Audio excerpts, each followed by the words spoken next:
tap the brakes a little bit and let our infrastructure catch up with our population that we have now. Once we've done that, there's no reason why we can't plan to have development restarted, and then we can grow in a planned, well-designed way.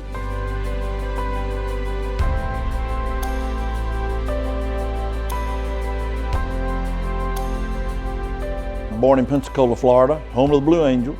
Came to Nashville. My first job was actually in Nashville. Came to Franklin about 20 years ago. Been here ever since.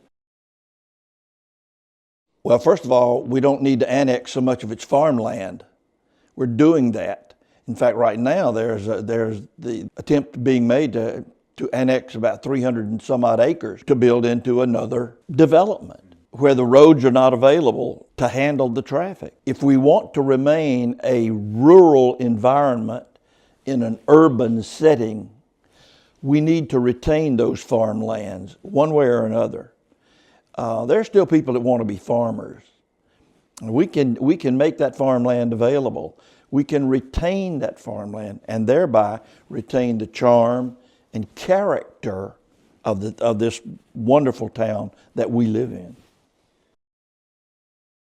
Comprehensive planning is the key. It's interesting that Franklin, the city of Franklin, does not have a comprehensive city plan. Now they'll tell you they have an envisioned Franklin, which is a hope chest, a wish list, but it's not a comprehensive city plan. Because a comprehensive city plan will let you know where you're going to be 10 years from now and in between. It's measurable. So you plan and budget accordingly. Over the past 4 years, we've had 16 budget amendments to a budget that was supposed to be put in place and then abided by. Instead, we amend it 16 times in the last 4 years. We don't need to do that. We need to establish a budget, maintain a budget, live within. I have to live within a budget. I can't spend outside what I make.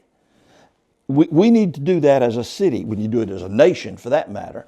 But we certainly need to do it as a city. We're not doing that. We can solve this problem by planning, budgeting properly, use the budget to let our infrastructure, our schools, our wastewater, our water resources, our drainage, all of these infrastructural elements, by using our budget structure in a better way, we can catch up. And once that's done, then use some real thinking and forthright thought to budget accordingly and by developing a comprehensive city plan, budgeting appropriately, and then you can grow in an organized, more realistic manner. You can look at other cities. Nolensville has a comprehensive city plan. Asheville, North Carolina has a comprehensive city plan. Once we have that comprehensive city plan in place, not an envisioned Franklin of like I said, hope chest elements and wishes, but this thing says in 5 years we'll be here, in 8 years we'll be here, in 10 years we'll be here. We budget accordingly. We don't waste our resources. It also has a lot to do with tax increases, because when you budget accordingly with a city plan in place, you typically don't have tax increases every time you turn around. And that's important, not only to the people in my ward, but to all the people in the city of Franklin. Success would look like the 4 elements of my platform.